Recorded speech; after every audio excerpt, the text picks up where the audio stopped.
Country hard no mean say make you no chop better thing for your body. Make I sharparly show una how to roast or grill live goat. The first thing na to kill your goat. You see, I don kill this goat with live knife. After you don kill am finish, you go roast your goat well well. Roast am with better fire or firewood. If you don roast am well well, this one go show you say all the air wey dey for the goat body go comot. If you don roast am well well, you see as I dey roast am now, I don make sure say I roast everything. After I don roast am finish now, I make sure say I use knife, I cut the two hand and the two leg. This one go make my work dey easy well well. After I don cut the two leg finish, I come place am on top of table. This table wey I place am, this one no mean say I wan romance am o. I wan use blade, I wan take scrapple am.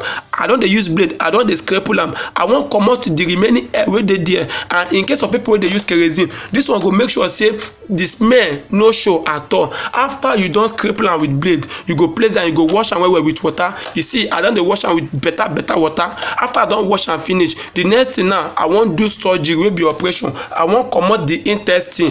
I wan comot am for the goat body. Please, as you dey watch this video, abeg make you dey help me dey share, make you dey help me dey like, and make you drop your comment. After I don comot the intestine now, the next thing na to debone. The boning section, you go comot the arm and the leg and the lap. You go comot am first. After you don comot am now, the next thing now na to comot the whole bone. You go separate the bone comot for the flesh. Shebi you to dey see am, this one na the lap and the arm. I don comot the arm now. The next thing wey wan happen now, make I comot the bone, because this one no be say you wan take am serve food for party, na refreshment. After I don comot am now, the next step now na to roast am. We don reach the suya level. Shey you see am now, I don dey roast am. As you dey roast am now, the fat wey dey for the goat body go dey come outside. Even as you dey watch the video, you too, you go dey perceive the good smell of that goat. Yes, you too don see am. After you don roast am well well finish, the next thing, you go cut am into pieces, because you wan put am inside pot. If you don cut am well well, you go cut am into small pieces now.